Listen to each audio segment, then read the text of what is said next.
welcome to the Science Faction Podcast, where science meets fact meets fiction.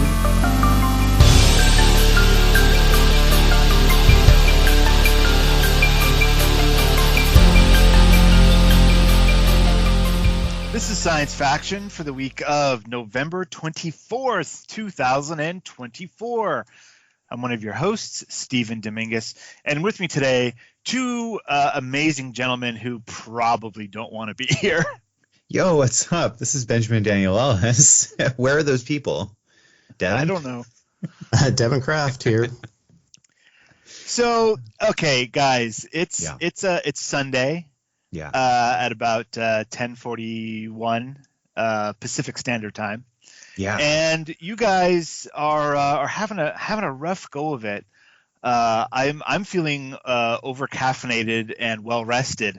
However, tell me about your lives, guys. What's going on? Yo, Devon, you go first. Okay.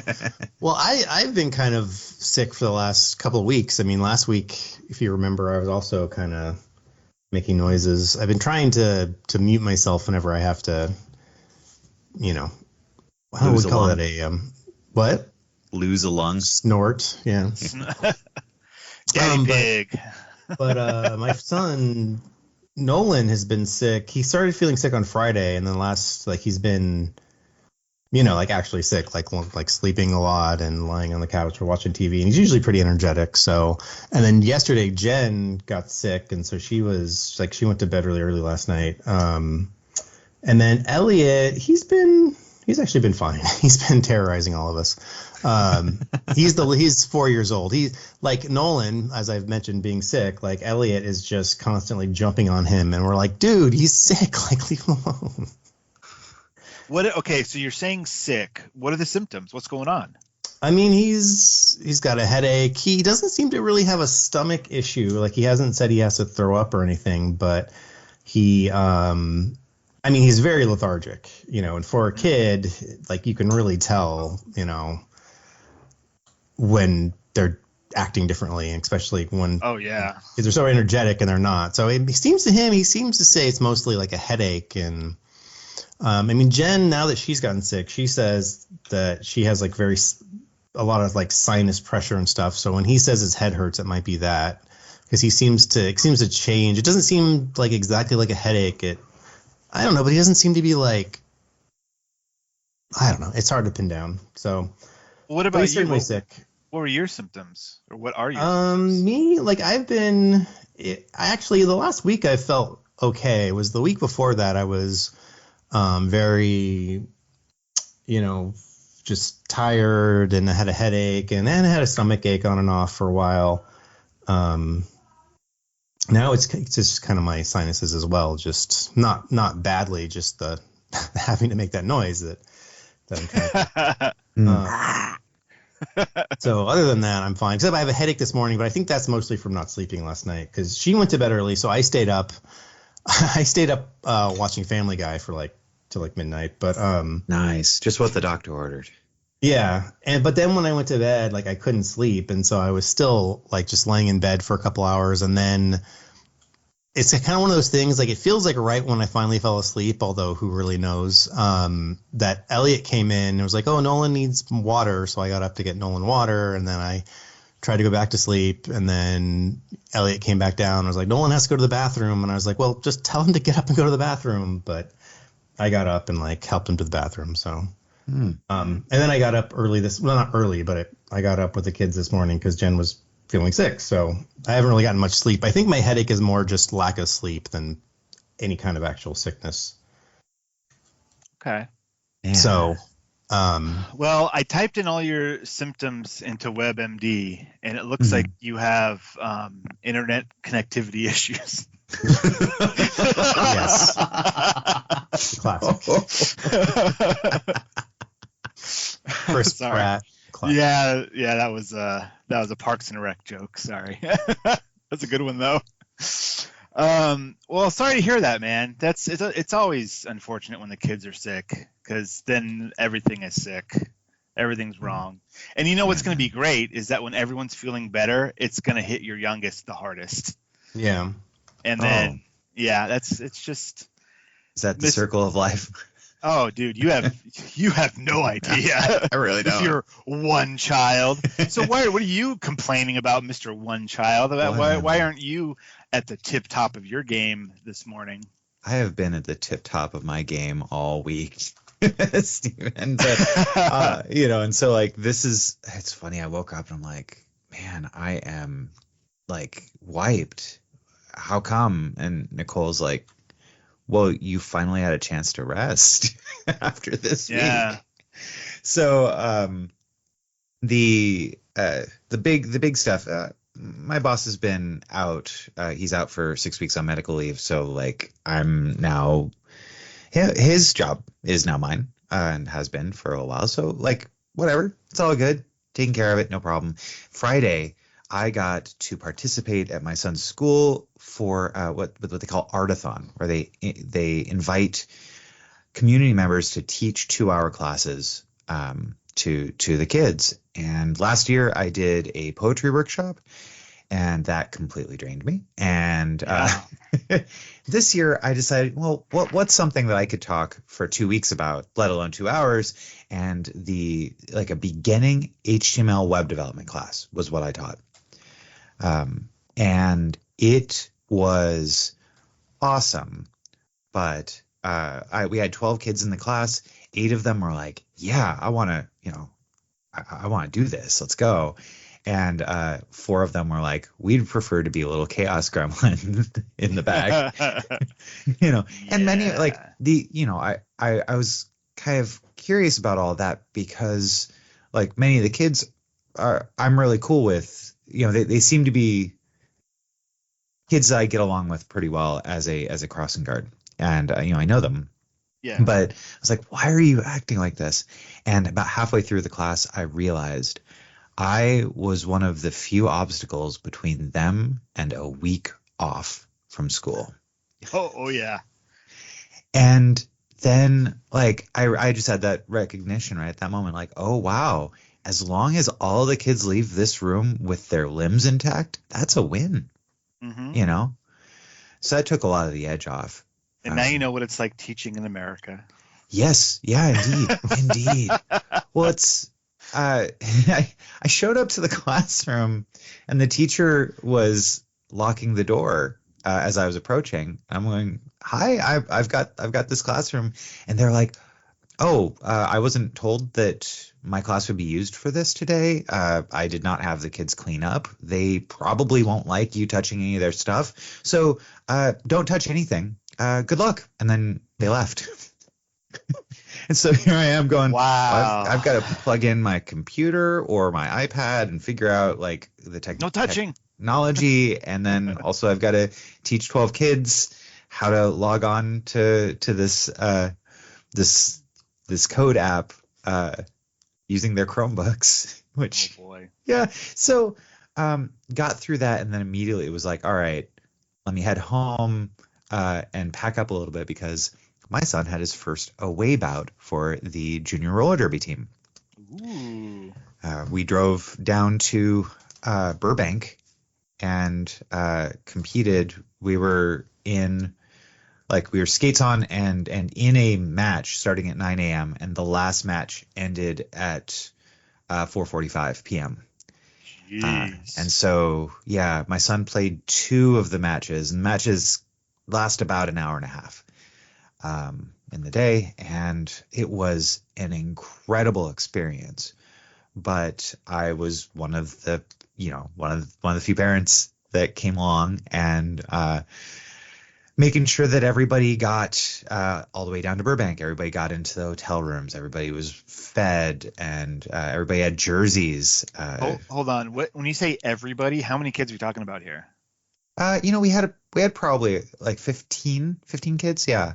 Okay, yeah, so that. you were being a dad to 15 kids. Got it. More or less. Yeah. It's all right. Yeah. So you parents of 2 kids. 2 kids is nothing. I had to take care of 15. And we ended up getting back we drove down Friday, and then we came back. I got home at 11:30 last night, and And so I probably fell asleep at 2 this morning, and Oof. then yeah, but it was also unfortunately, due to my wife's schedule and us having a geriatric cat, only one of us could go, and it had to be me. Oh, wow. So Nicole stayed back the whole time. So Yeah. not only were you a dad to 15 kids, you were solo dad to 15 kids. There were other parents? There must have been other parents. There were some other parents, yeah, Okay. for sure. And there were coaches, we had 2 coaches, both of which are parents of skaters, but like not every skater that went had a member of their family with them, right? Yeah, and there were some parents that because of reasons they drove down like the morning of, they weren't just it was a wild whirlwind, but we didn't it was great, super positive. It was awesome. Our team had the floor wiped with us. Both the games we scored about a third the points that everybody that the other teams did. But what an incredible learning opportunity, and like everybody played their hearts out and really developed a lot of really neat skills in the game that That's awesome. It was super cool. It was at the Armory in Burbank, and so like we were in this large cavernous building that like suits of armor and swords and stuff. Or? Yeah, exactly. Like real lots of torture devices everywhere. They had to skate around the Iron Maidens and the Metallicas, and then they were able to score points. Exactly, 100%. And I understood that reference, Stephen. Thank you. You're welcome. I'm trying, guys. So I'm excited to be home. This last week I've been putting together my getting my Mac Mini up and running. Ooh, okay. The new M4 Mac Mini, and it's a competent little computer. I'll tell you, losing a screen has been the biggest change for me. So finding out that like portable monitors, sometimes they can look really bad with Mac OS if they're not high density displays, and but you can use an iPad as a display. High density displays. Wow. Yeah, high DPI. That's new. Well, what Apple would call Retina, but what 4K displays, or take your pick.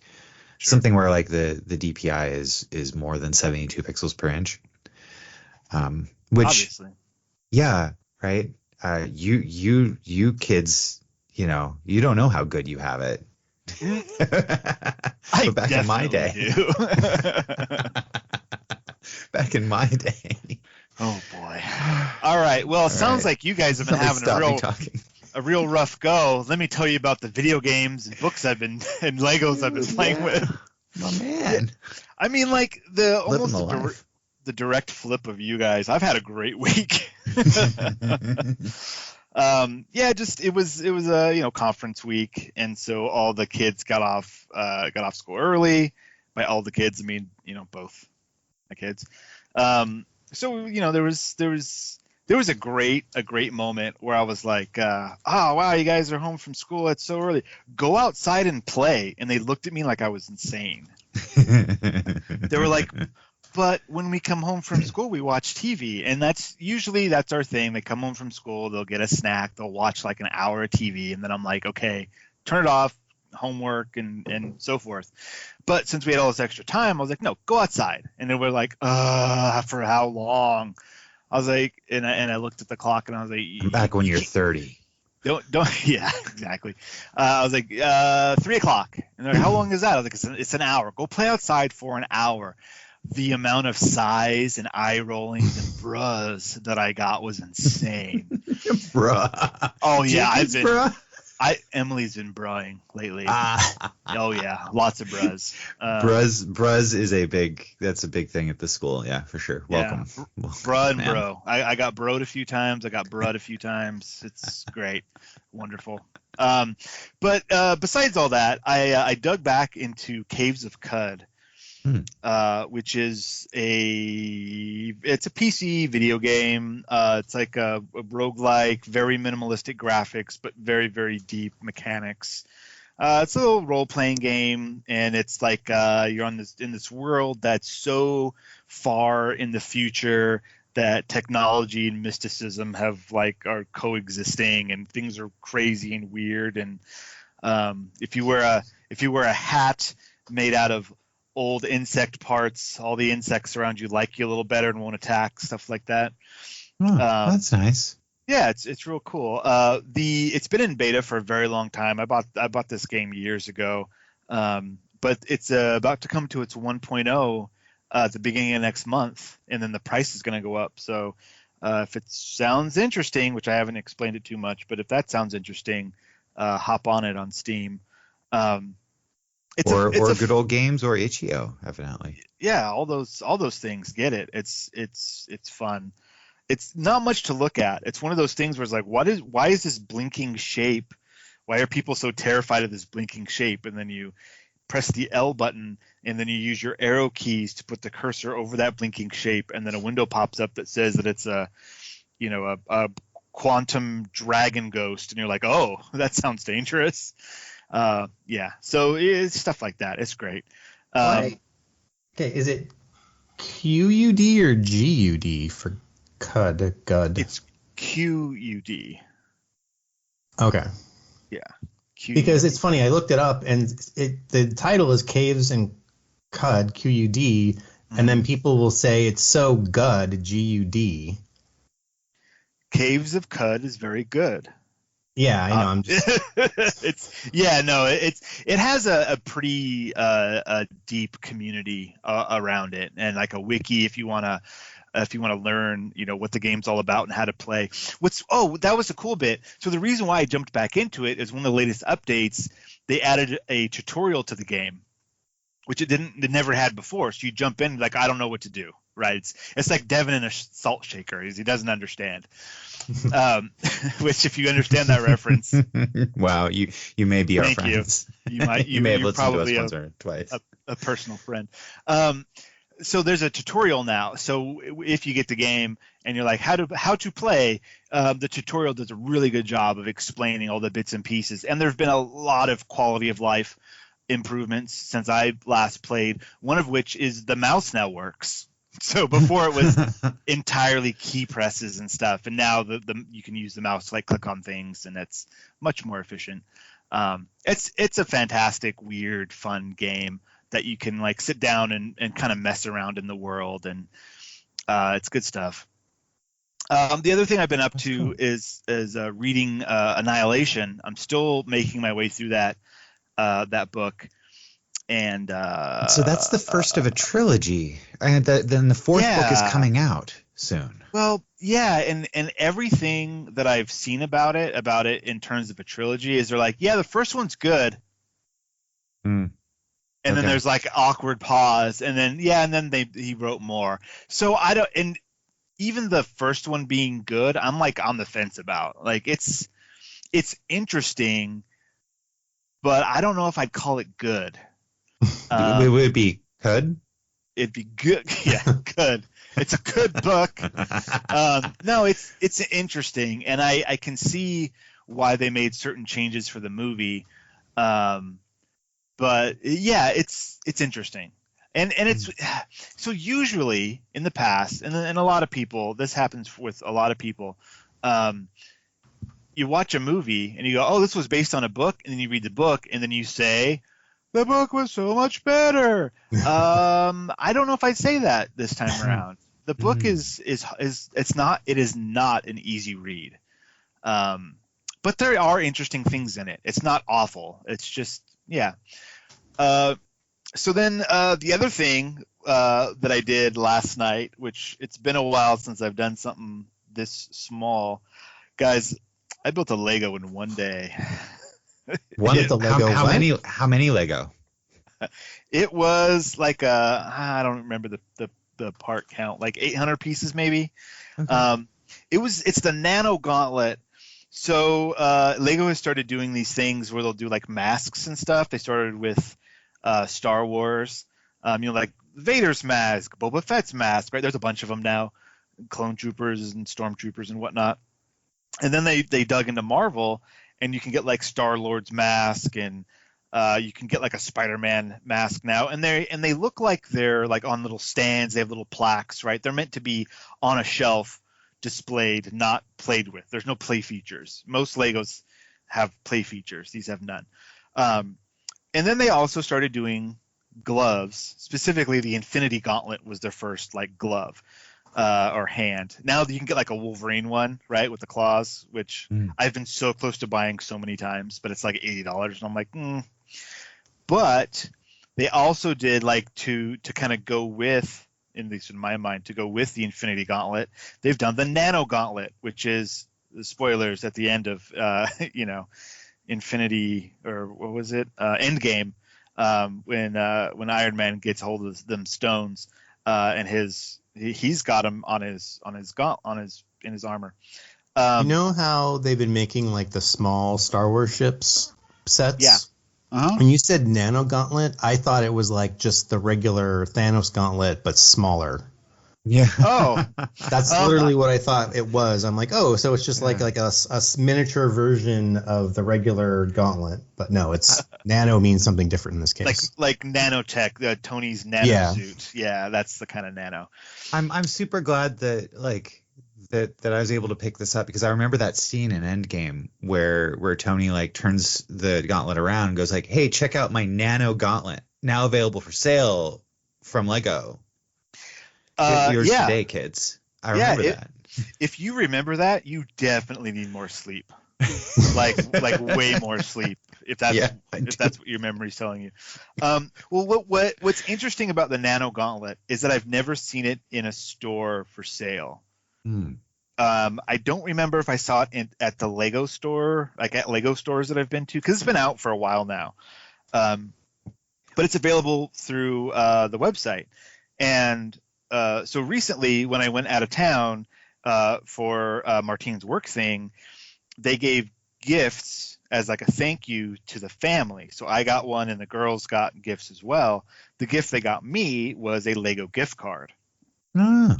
For $100. Now, $100 seems like a lot of money. Yeah, it sounds like a lot. In the world of Lego, however, it's the first step. Well, luckily the Nano Gauntlet, it was less than that, so I had a little extra to get some other stuff. But that was kind of cool. That like it's been on my list for a while as something to pick up to kind of go with the Infinity Gauntlet. And so, yeah, it came in the mail, and yesterday the girls were off at a friend's house playing, and so the wife and I sat down. We put on some Seinfeld. I built a Lego. She looked at her phone. It was a great time. Wonderful. Nice and relaxing, guys. Remember relaxing? It's hard to get. I know. It's hard. It's a hard time. Yeah, all right. So we're 20 minutes in. It's time for us to talk about some other things. What do you guys say? No. Okay, excellent. Please. Let's just say we did. You know what?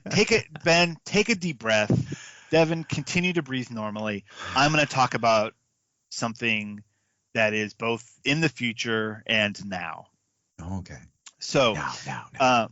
Future or now. Mothership RPG. It's amazing. So this is a game that I picked up, like I said a little bit ago, when I went on this work trip with my wife, and it's something that I had heard about. That it's a really good sci-fi horror RPG, and by really good, it's very efficient with its rule books and its rules.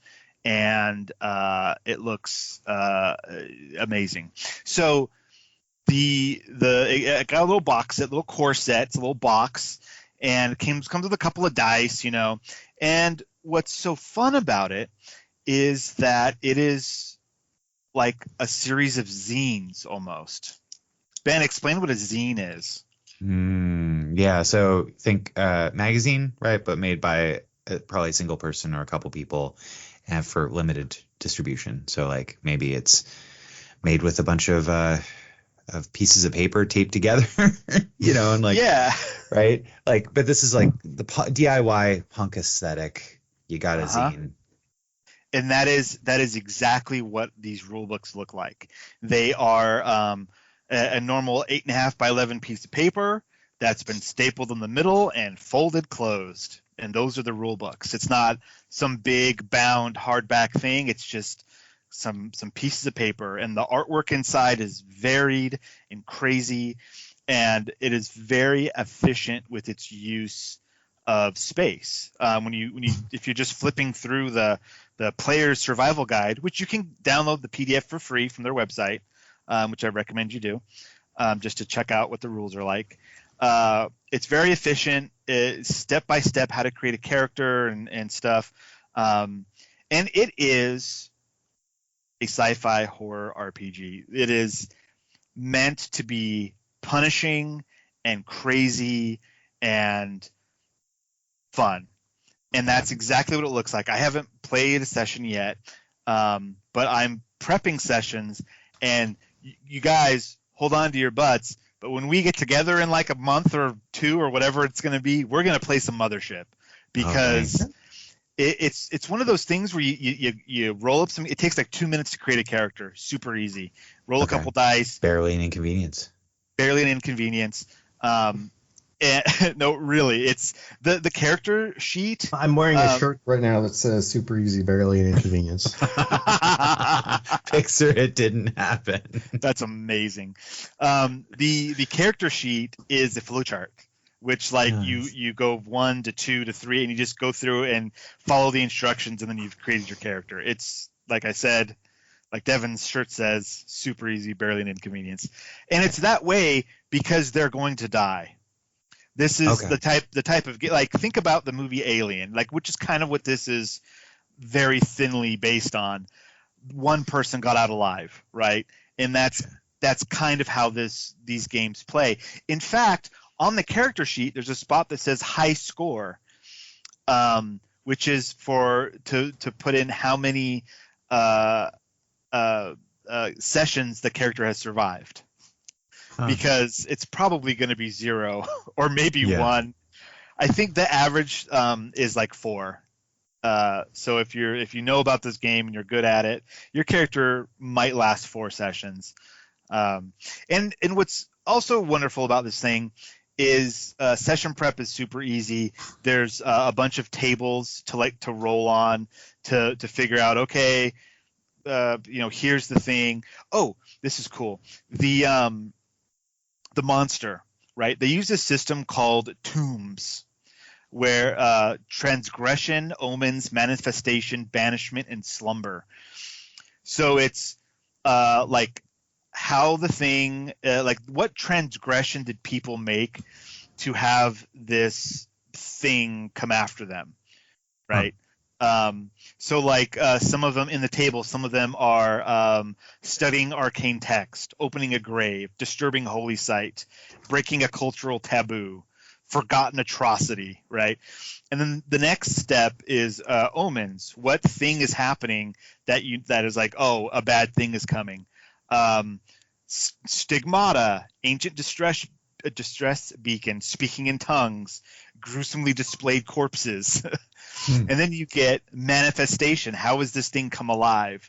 And there's different things like child. Maybe it manifests as a child, or a cybernetic organism, or an invisible being, a doppelganger.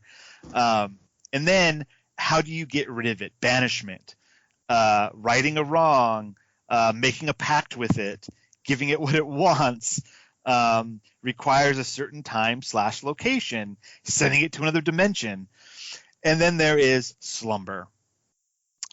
These horrors never truly go away, right? There's going to be sequels. So under slumber, it says returns in 100 years, retreats into hiding, whispers from the shadows, slumbers in its killer's mind. apocalyptic events set in motion. So as the game warden, who would be like the GM or the DM, you roll on these tables to figure out what the horror is going to be. So you could go through and be like, okay, how do I build out the xenomorph from Aliens? You could totally do that. The transgression would be like, finding the eggs, and the omens would be these critters latch onto your faces, and the manifestation is it bursts out of the chest and grows huge. Banishment, airlocks, nuke from orbit, right? And slumber, that black ooze, the company really wants it, and so it's going to come back. So you can kind of do all of this sci-fi horror stuff from these simple little books. It's amazing, and I can't wait to get into it with you guys and others. I'm going to try to pull some other people into it as well, because it seems so much fun. Maybe we drive down to San Diego and we go to that Mothership restaurant that Renee was talking about, and then play Mothership. Get some drinks and play Mothership. Yeah. 1,000% yes. Sure. The one last bit I want to talk about it is that it has a pretty huge following online because of the way that the game is, like, it's got this real punk aesthetic to it, and like make it your own, and it's really easy to create your own like scenarios and stuff. If you just go to like itch.io and put in Mothership, you're gonna get a lot of hits. I've downloaded 20 or so PDFs probably of like tables and ideas, and one of the big things for them for their like short adventures are pamphlets, just like a single page folded 3 ways, and it has an entire adventure in there. The game is so slimmed down that you can do that. And I've also purchased a bunch of official ones. So let's go. I've spent a lot of money on something once again. Okay. Mothership. Yeah. Mothership. Oh, Right and they also just released an app for your character sheet. So if you want to mess around with the characters, it's just a Mothership app. The little icon looks like an M. A white M made out of lines on a black background. You can get in there. It's great because like the stats are so minimal. You roll, it's all percentage based. So like, what's a good example? I'm going to pull up the app real quick, because I love this nonsense. Like your stats are strength, speed, intellect, and combat, and they're all percentages. And so like I rolled up this character that has a 44 strength. Well, that's 44%. There's a 40, you have to roll under that to succeed. So he only has a 44% chance of succeeding in a strength check. A 45% chance at a speed, 43 for intellect, 46 for combat. This is a punishing game. And then there are saves, which is like defensive stuff, right? So there's a sanity, a fear, and a body save. His fear save is 25%. If something scary happens, there's only a 25% chance that he won't be scared of it. Okay. And when you fail these checks, it gets added to your stress. There's a stress number. And as your stress racks up, you might have to make a panic check. That's a D20. If you roll above your stress, you're okay. If you roll under it, you panic, and very, very bad things happen. Yeah, it's great. It's a fun damaging system. It's going to be great. We're going to have a lot of fun with it. It sounds a lot like The Zone, the DMless RPG running off of your web browser. Yeah. It has a lot of similarities with that. Even as I'm reading through Annihilation and like the weird like cosmic horror-y type things that are happening in that book, I'm like, can I adapt this to a session of Mothership? It's probably already been done. In fact, I found on itch.io, and I'm sure it's available other places, but somebody made a Mothership session called When in Rome, and it is a ripoff of Alien Romulus. It's got the space station. It's got the crew of kids that want to escape. Like, that's the people you play as. It's got all the stuff in there as like if you want to play through that movie, get When in Rome. And it costs a couple bucks, right? A lot of these things cost money because these creators are making stuff, and you should give them a couple bucks if you have it. So, anyways, that's Mothership RPG. You should play it, listener. Yeah, or even hosts. Or hosts. Or, hey, pop onto our Discord and tell me that you want to play a session, and I'll run it for you, listener. If we get a group together, why not? It'll take a couple of hours, and it'll be great. Right on.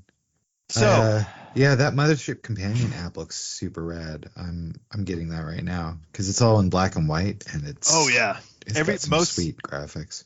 I mean, we're talking like this is all DIY, so yeah, black and white is bread and butter for this stuff because you want to be able to copy it and print it easily, and more the official stuff is a lot more of it's in color, but a lot of the stuff made by people, it's black and white because they're like, we want you to be able to print it and play it easily. So yeah. Anyways, rad. Yeah, cool. And it's got a dice roller and everything. This is pretty sweet. Oh, and it has a nice sound. Oh, it has sound. It has sound.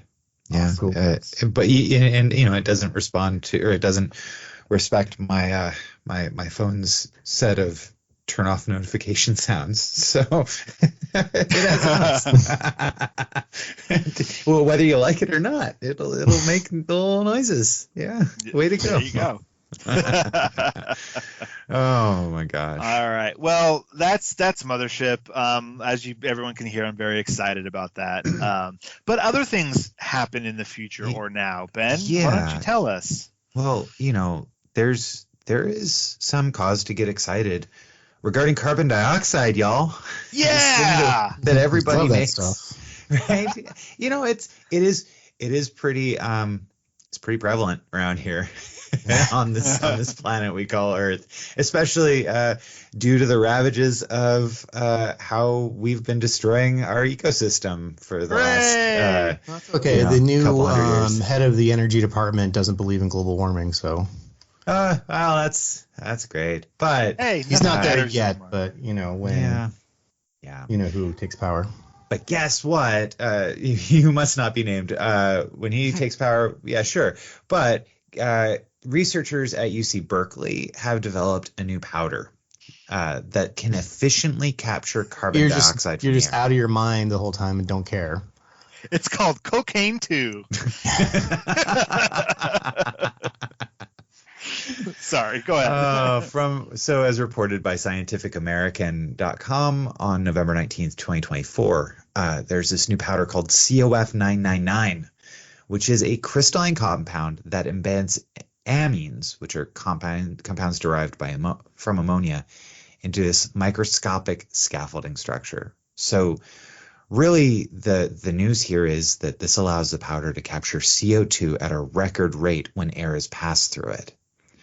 Why is this important? Well, because it seems to require less energy to release the captured CO2 compared to current direct air capture technologies, making it more cost effective, which really that's what's going to make things happen quickly, is if we can find cost effective solutions, because it seems that all anybody is caring about is their wallets nowadays. Corporations run everything, right? Yeah, all hail just our like billionaire overlords, the oligarchy. Just like in Mothership, where corporate interests are above human lives. Yep. So everyone, play Mothership and learn how to live in the future that we are creating for ourselves. Or future or now. Future or now. It's now. This COF 999. What's also really cool is that it's showing a lot of durability over many capture and release cycles. So capturing CO2, releasing, something that's not quite as harmful. And this powder could potentially be used to strip CO2 from industrial exhaust as well. Oh, awesome. So the powder does show promise, but this article, it notes that the real world performance and engineering properties still need to be fully tested to determine the true potential it has for large scale carbon capture applications. But hey, this is a step in the right direction, my friends. That's amazing. More on this as it develops. What's going to be great is when they just go, you know what, we don't need to test it, throw it in the atmosphere, and then it like destroys all trees because it just destroys carbon dioxide at a record rate. You know, it's a good thing that people don't just do that. Oh, isn't it? Do we still have an EPA? I don't remember where we fell on that. Is that canceled? Did we cancel the EPA? I guess it doesn't matter. I tried to bring some good news, y'all. Apologies for talking about real life for a moment. That's why I stay strictly in the fantastical. Otherwise, it's just bad news all the way down. Well, it didn't sound like Mothership was a lot of good news either, Steven. So in Mothership, there is a small chance of survival. In real life, not so much. Yeah. The survivability of real life is zero. That's true. Apologies, everybody. Yep. That's the hand we've been dealt. Yeah. I often think about Buddhism and about monks and how over the years, they've been doing good work, whether their country is run by an emperor or a warlord. And you too, dear listener and friends, we can also do good works and, find a place to do good. Do it. Do it now. Yeah. Or else. It is only us who will suffer. So... Hey, Devon, do you have anything to talk about, future or now? Well, there were a few different topics I was considering. Mentioning the coming administration, there's a lot to talk about with nominations for cabinet choices. Mostly, like one of the big ones for us, which would be science-based, was RFK Jr. and his pseudoscientific opinions and him running, I think it's Health and Human Services. That was one of them. I've been wanting to talk about panpsychism. I just read another book on consciousness. It was a short book. It was kind of like it was supposed to be kind of like an overall, introduction to different concepts, and the author ended up kind of endorsing panpsychism, which is before when I've talked about consciousness and different things, that's kind of the next area I wanted to talk about, but I also wanted to be a bit more prepared to talk about it because it's pretty complicated, but it's very interesting.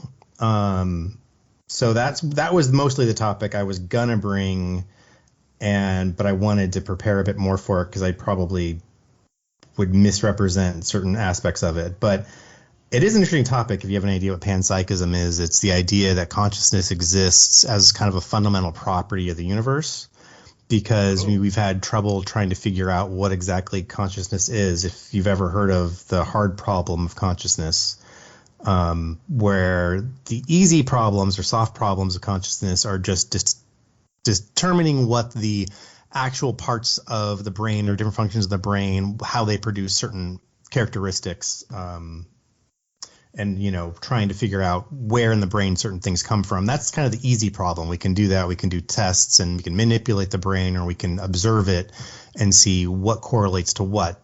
But the hard problem is figuring out what exactly is consciousness. What do you really need to produce consciousness, to produce the actual qualia of feeling something and experience, and what's it like to be someone else or be a different animal and experience what that is, like how get its hands around that and really figure it out. And it kind of comes down to the purely materialist aspect of, consciousness is an emergent property of complex information systems, which is what our brain is, but we've studied that and haven't come up with any clear results. And so there's the idea that, well, maybe consciousness itself is a fundamental property of the universe, like gravity or the other forces of nature.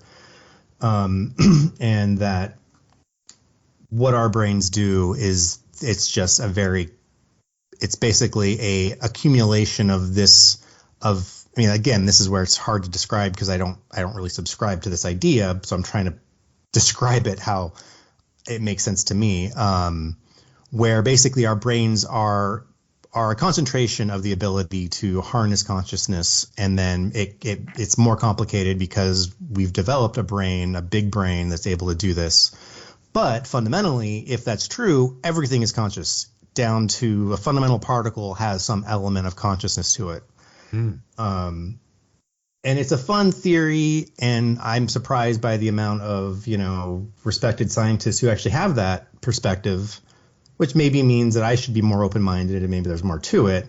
There are plenty of respected scientists who are on the opposite side who say that, well, that's kind of fanciful and it's not well described, so there's no real way to test it because, first of all, there's just no way to test it, and second of all, what does it mean? Like, I've seen debates with Sean Carroll, and I think Philip Goff is one of the proponents of panpsychism. He's a philosopher, and Sean Carroll is he's actually a fundamental physicist, but he's also into philosophy and talks about consciousness a lot. And his view is, okay, well, tell me what that would be. Do we have to alter our views of physics and the standard model of physics to account for this? Does it fall within the standard model of physics? And either way, what then do we have to do to test it and understand it? And I mean, just the most basic questions about it. And it seems like the people who are proponents of panpsychism can't even answer those questions. Mm-hmm. It's always kind of like, well, in the future, we'll figure out how to test it. And it's like, well, if you can't even tell me that, what's the point of this theory?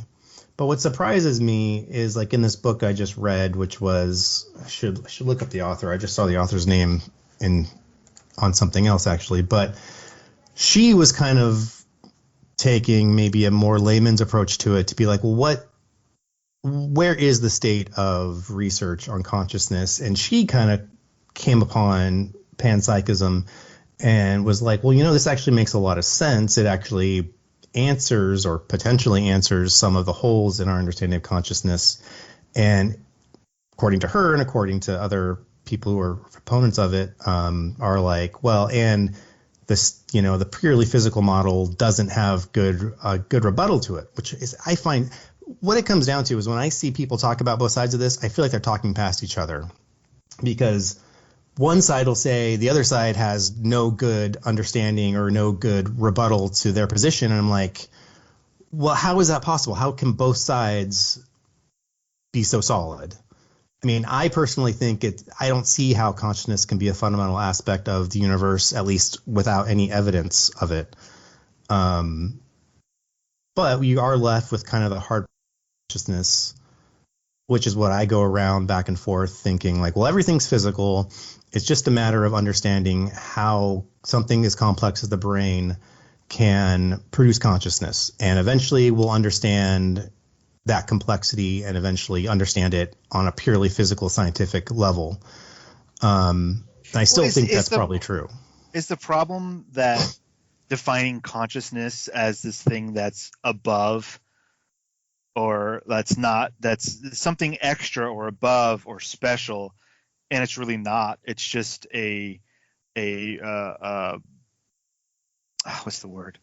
It's an emergent property of, an emergent property. Yeah, exactly, of just the way that our cells have come together and have been efficient, and it's just because more and more and more of that happens, then your thoughts go from being fuzzy to more defined, and now you've got what we define as consciousness is at some kind of line to cross, but there is no line.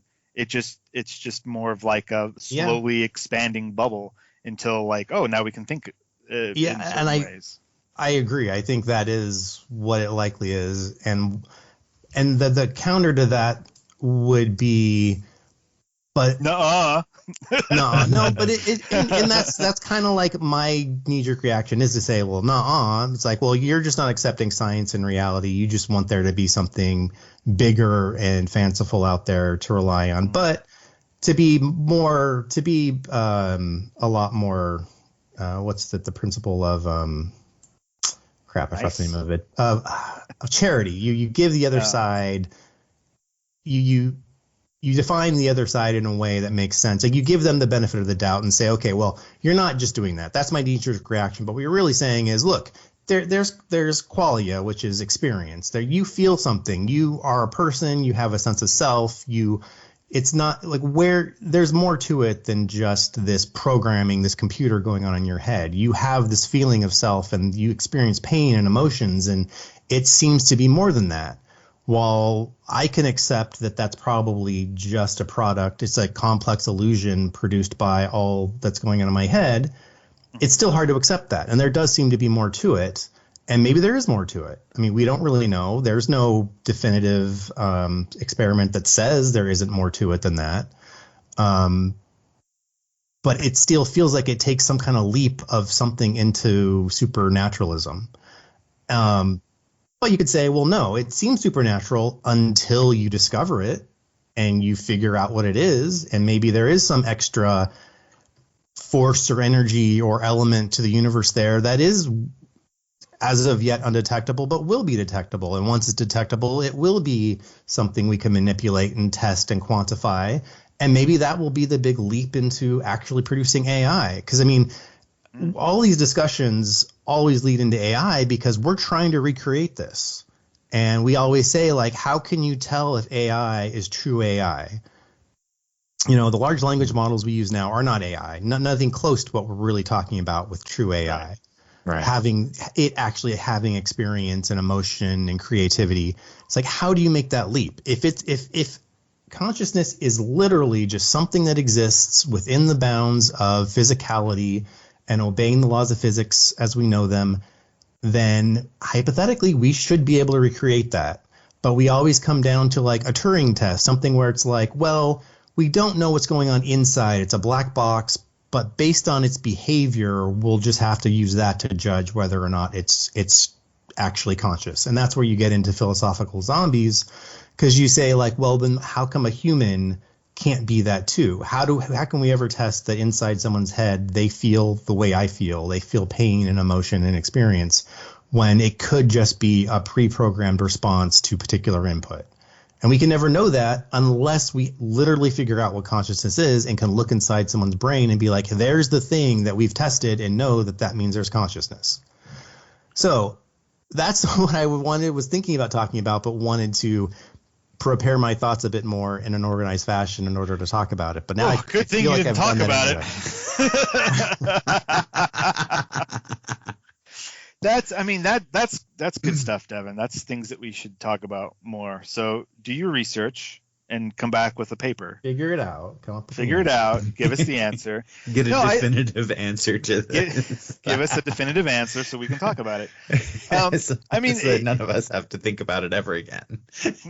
But it is what we must think about all the time, for always. Because, yeah. And then years later, there's going to be like, well, the problem of consciousness was solved in a podcast that nobody listened to, but there it was. All right, guys, we are going to take ourselves a little break. We're going to think about consciousness with our consciousness. We're going to think about how our brains can't figure itself out. It's, we're going to have some existential problems.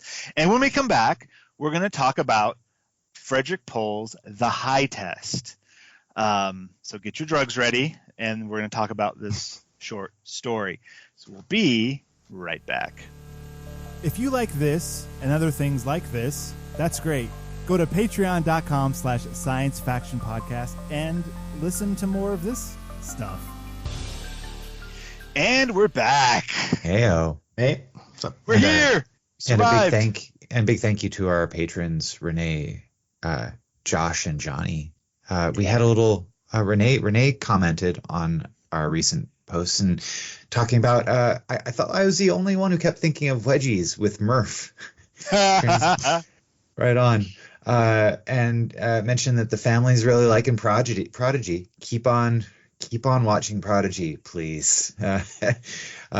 Which seems like a nice palate cleanser after watching a little bit of Rebels. So the whole family's ready to pivot to Star Trek.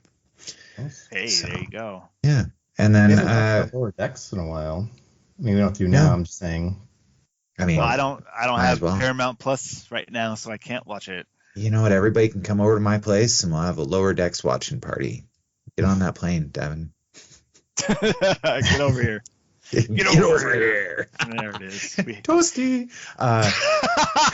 Or did you see? Have you been? I'm sure you've seen the short film Unification. Oh yeah, man. That's good. Yeah, the Otoy. They're a fascinating company that's doing a lot with the Roddenberry archive to make. And I mean, y'all, just look up Unification. If you've been looking at any of the Star Trek stuff lately, like in terms of online, they've created a bunch of very short films that use amazing motion capture and other techniques in order to make new kind of very, very moody short films that are set in the Star Trek universe. Sam Witwer plays Admiral Kirk in the most recent one. And Darth Maul? Yeah. the voice of Darth Maul? The voice of Darth Maul and that guy from Battlestar Galactica and like a lot of Sam Witwer. It's everything. Sam Witwer. he's been in everything, and now he's played Admiral Kirk from Star Trek Generations, as well as from other eras as he approaches. They show kind of his afterlife in a very interesting short that also stars the actress who played Saavik, reprising her role as Saavik. Robin Curtis from Star Trek 3. And it's just they're doing some amazing things. I'm sure Devon will put the link in the show notes. Thanks, Devon. Yeah. Hold on. Copy, paste. Where's it at? Where are we at? Yeah. But here we are. Lower Decks is going strong. This season's been really good. And Stephen, you're really missing out. I'm bummed. I'm bummed that I can't watch it without paying extra money. Or hanging out with your good buddy, me. Stop. Who? Oh, yes, you. Yeah. I'm your good buddy. I'm the internet's good buddy. The internet's buddy. Yeah. Ben Lawless. Lawless. Speaking of like random TV shows and stuff, before we get to the book club, which we are going to get to, and you can probably tell by us not getting to it immediately, there's probably reasons for that. There is a show. This has nothing to do with science or science fiction. There's a show on Netflix called A Man on the Inside. Have you guys heard of this? I don't have Netflix, so. Okay, Ben doesn't have Netflix, and Devon, what was that? I saw it come up. I don't know what it's about, but I did see it posted. With Ted Danson, your favorite actor? Oh, I did see a preview for that. Okay, yeah, I know what that is. Okay. Yeah. We started, Martina and I started watching it. It's awesome. It's amazing. It's a really good show. Okay. It's a what's his name? Schur? Mike? Is it Mike Schur? The guy that did like Parks and Rec and Brooklyn Nine-Nine and shows like that. What's the Good Place?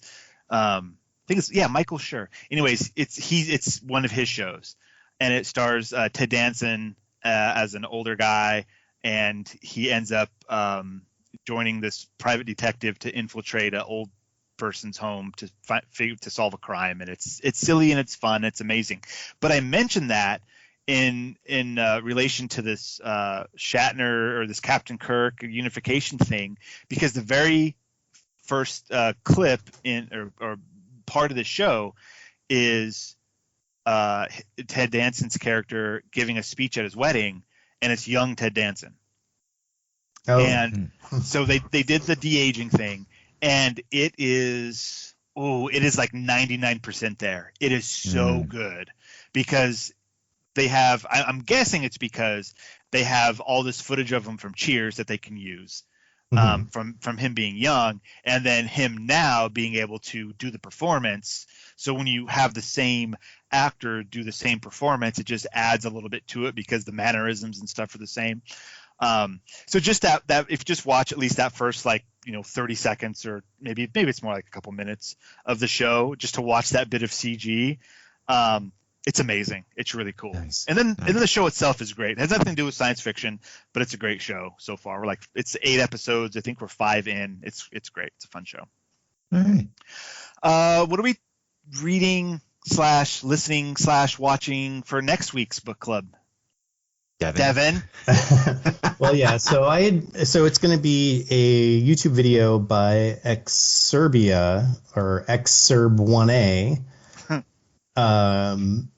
He does short stories that he makes himself, but he also, his videos some of them are short stories, some of them are just I guess online essays or rants, usually about science, philosophy, and things. Yeah, it's really interesting. But so this one in particular is just a short story.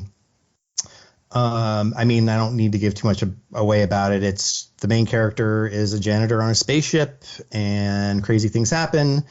And it gets into philosophy and belief and all kinds of crazy stuff. So, yeah, awesome. It's definitely worth watching. It's 25 minutes, I think. So check it out. We'll talk about it next week. Nice.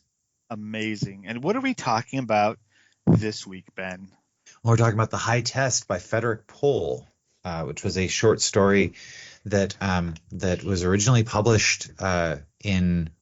It looks like Asimov Science Fiction Magazine from June 1983, which was the month I was born. And so, oh wow! Yeah, so this story is exactly you years old. It really is, or at least it was published at you years old. Years old. Yeah, okay. It's published at me years old, and I'm really glad to share it with you guys. I had never heard of it, or it just was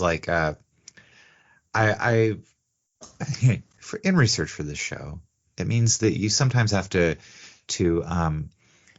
get subscribed to places that you don't really look at stuff usually. So Works of Wonder is an incredible little YouTube channel, which seems to just have a bunch of audiobooks of science fiction short stories. That's awesome that exists. Yeah. So I chose this because it was under 30 minutes listen time. And I knew I didn't have a lot of time this last week to deal with this nonsense. So that is an easy pick.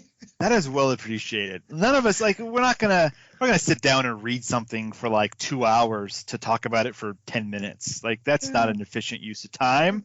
Come on.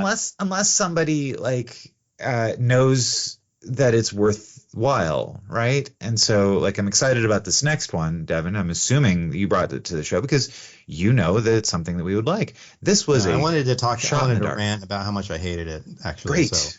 Oh, awesome. Yeah. But regardless, whether you love or hate something, sometimes knowing what it is you're getting into beforehand, it's oh, hey, you're going to have a strong reaction to that. This was one where I didn't know. So thank you for being part of my little experiment here and listening to Fredrik Pohl's The High Test, which is a story that's a series of letters back home from a man who's got a doctorate, but because he's out on this human colony out in space, he has to take any job he can. And what job does he get? But driving instructor. Flying instructor, I guess, is more accurate. That's a very interesting premise. When the story first starts and you're learning these things, it's letters home to his mom, right? And so he's like, "Hi, Mom. Here's what's happening with my life," and that's something that we can all understand and connect with. And I liked the story seemed to do a good job of slowly kind of feeding information about the world, not just his world, but what's happening? Why is he out there? What's going on with all this stuff? And so we're kind of slowly drip fed some information, and we find out, human colonist. He teaches people to fly their spaceships. There's aliens around. What was it? Was this the? I might be mixing ideas here. Was it this one where it was 80% of people back home didn't have jobs? Yeah, it was Chicago, right? It has an 80% unemployment rate in Chicago. Right. And so you get all these little bits and pieces throughout these letters. And the story is composed of what, like 4 or 5 of them, maybe, something like that. So that was kind of cool. Yeah. Yeah. And honestly, I mean, I think that it's interesting hearing Devon and him give a little bit of preamble about this, but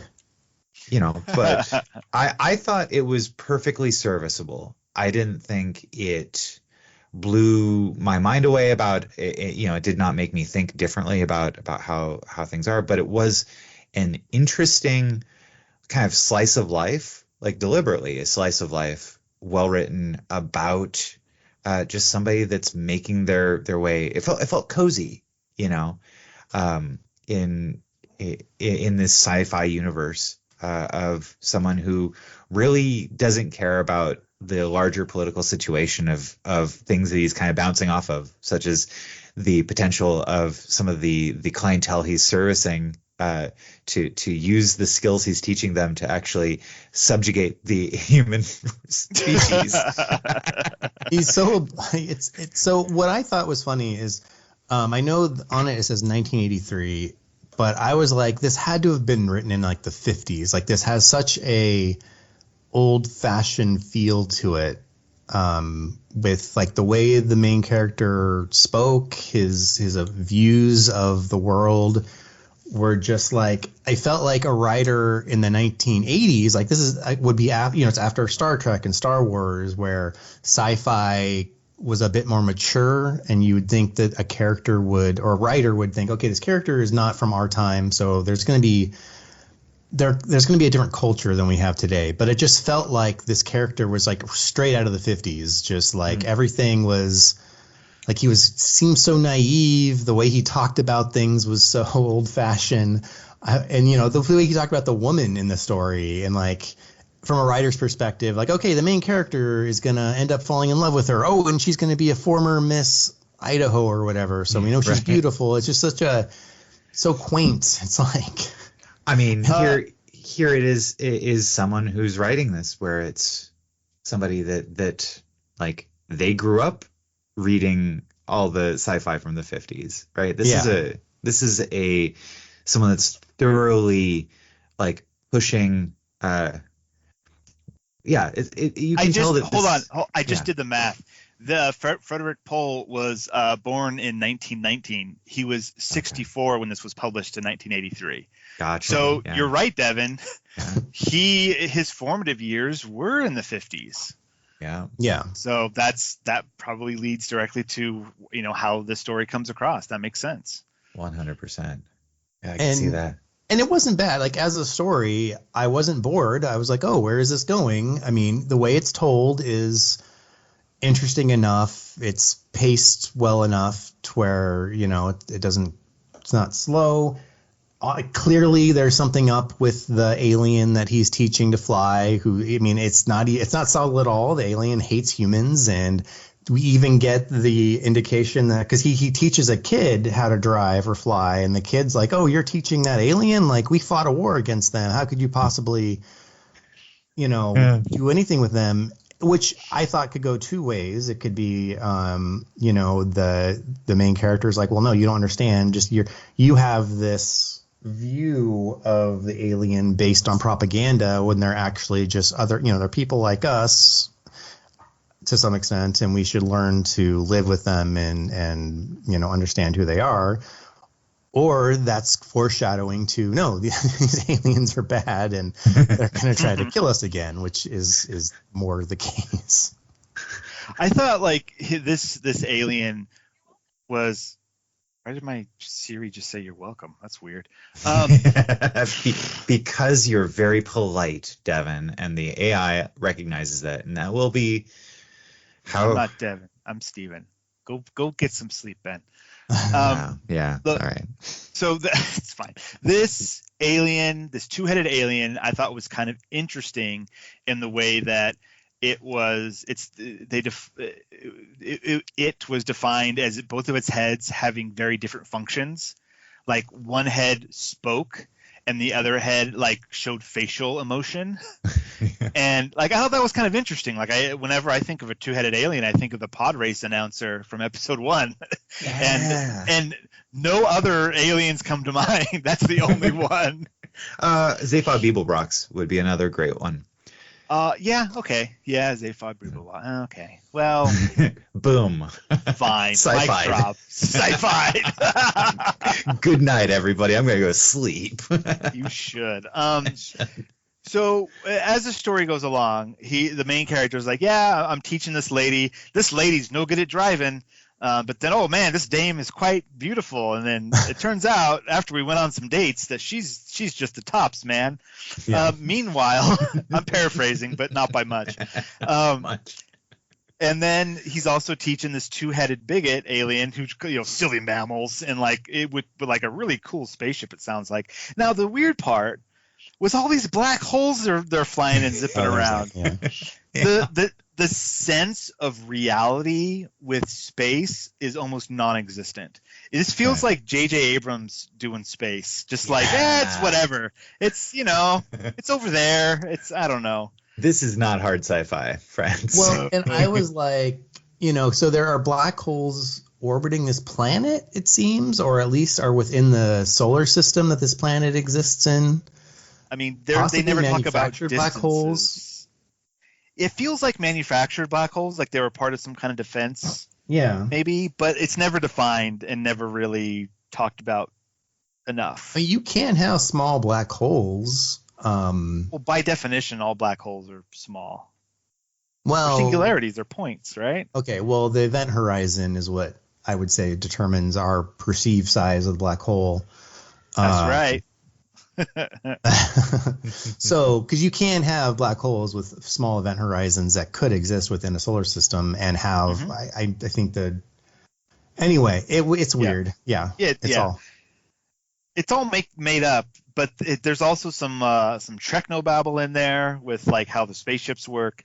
Like the story this guy was trying to tell, he kind of seemed to wrap some sci-fi trappings around it, but didn't. Had no interest in it being hard sci-fi whatsoever.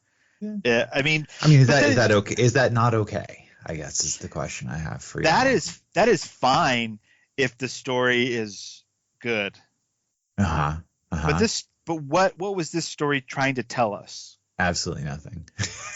Yeah, there was like what was the point of the story? The point of the story is you're far away from home. Being far away from home, you can still meet people and fall in love, and there is still bigotry, but that's okay because they destroy themselves, I guess. Because I mean, that's the whole thing. Is once, so the bit of sci-fi that matters is that around their planet or their solar system or whatever, there is some kind of field that people can't fly their spaceships fast. Yeah. And you have to pass your driving test before they turn the field off for your ship. So this two-headed alien that's attempting to kill all humans or whatever it wants to do needs to pass its driving test so it'll turn off the field and then it can attack. But then it doesn't pay attention and falls into a black hole and then everything's fine. It's so weird, you guys. It's so weird. Yeah, it's quirky and I'm like, honestly, I'm here for it, y'all. Like, this was very nice to me. If it had more comedy in it, like if this was more of a comedic story, then I would put it higher up on a rating scale of like, oh, it was silly. Like if it was more like Hitchhiker's Guide to the Galaxy, you just talked about Zaphod Beeblebrox a second ago. Right. if this story had been written by Douglas Adams, it probably would have been amazing with like the same basic parts, building blocks. But seeing as how it almost comes across as being serious with all this unserious stuff happening and without any kind of sarcasm, like it's played very straight. It's just kind of misses the mark to me. Okay. I don't know. Weird. It's a weird little story. I could see that. The again, the slice of life, recognizing that this was not something that's from like a best of science fiction anthology. This was definitely this was just in a particular that's interesting. magazine, I mean, how many books and stories have been written that we'll never hear about because they were just routine, like, hey, this writer was just trying to make a living and it didn't become a cult classic. It didn't change, people's lives. It was just, hey, this is a story out there. I mean, I could definitely see if they're like, what if you had to pass a spaceship driving test before you could fly your ship around a planet? That's interesting. I would hope that would be the case. And then like thinking, oh, what's the twist? Oh, an alien's trying to kill the humans, but has to pass his driving test first. Like, I could totally see that being like, that's an interesting idea. Let's develop it. Right. And this guy did that. He developed the story. Well, and it's okay. This may be like this also. I guess I've been reading this. It's called. It's a series of books that are the background and how every episode of Star Trek was made, original series, and it goes through like the all of the different revisions for all of the scripts that came in and the notes that were passed by all of the head writers on the show back to the writers of the episodes of like, hey, this doesn't work. This is unfilmable. This needs a lot of development. Here is Gene Roddenberry taking all this stuff and going like, hey, listen, I'm just going to rewrite this. And whether or not the writers actually get credit for the work that they handed in, that DC Fontana and the other writers on the show considered to be absolute drag, but had little gems in there, and like the amount of rewriting that needed to happen in order to make a show like Star Trek come out, and how well regarded it was not because of the original ideas that were presented as first draft scripts, but really about the extensive rewrites, the sometimes getting up into 20 rewrites or more in order to get these episodes that have become like like hallmarks of the science fiction genre. That required work and it's a group effort. heavy editing.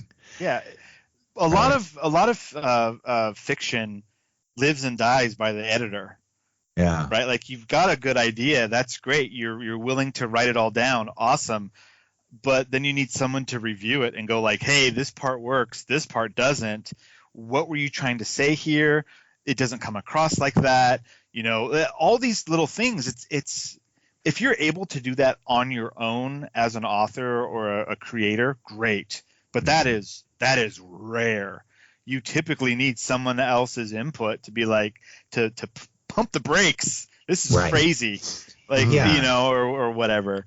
And also the idea being that you may not be writing. You might be writing gold, but it might not be good. Filmable.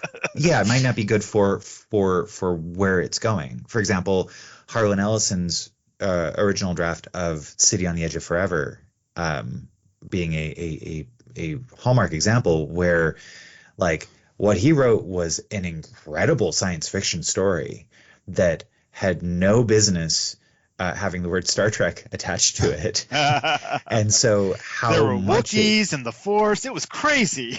How much it needed to change in order to become a Star Trek episode, and how he bristled at his beloved story getting completely and utterly gutted in order to become the Star Trek episode it was. Yeah. Just so, I guess when I look at this, I look at it from the viewpoint of, this was meant to meet particular criteria, one of them being time, in order to be put into a magazine that came out every month, And so, what an interesting, I don't know, it was, I look at it from that point of view, and for that, it's perfectly serviceable. It was an entertaining listen or read. I could actually not find the text of it anywhere. I was trying to look up information about it, and if you Google it, not much comes up. There's no analysis of it. No, on Goodreads, I don't even think there's really a summary of it. It does come up on Goodreads, but but it's not there. It seems like it's a placeholder of hey, we're going to fill in all this stuff at some point. And so I honestly think that maybe what we should do is include a link to this podcast. Hey, we talked about this because it will be that then becomes a portion of the discussion about this work. Why not? I think that the 1 3-star review in Spanish written by Julieta Stater back in 2018 is thank you. Okay. So ratings. What rating system are we gonna? 5 stars, 4 stars? What are we gonna do here? Doesn't matter. 1 star. It's serviceable. That's what I give. I mean, I give it 3 stars. Out of 2 black holes. Out of 5. Two miniature black holes. This did not have enough suck power to rip my face off and spaghettify me. Non-spaghettifying story. Is that a good thing or a bad thing to have it be so much suck? If I had this story returned to me in high school, in red pen it would say needs improvement. Okay. Circled. That's the kind of rating this gets. All right, guys, this is now the end of the podcast. Welcome. We are done. We've been going for long enough, and we all need to take a break. Now I'm getting tired. So, Devon, any final thoughts you want to give us? No, I don't have any. Ben, any last words? If you drive by any cemetery, you're gonna realize that the people who live in the town surrounding it cannot be buried there. You know why? Because they're not dead yet. Good night, everybody.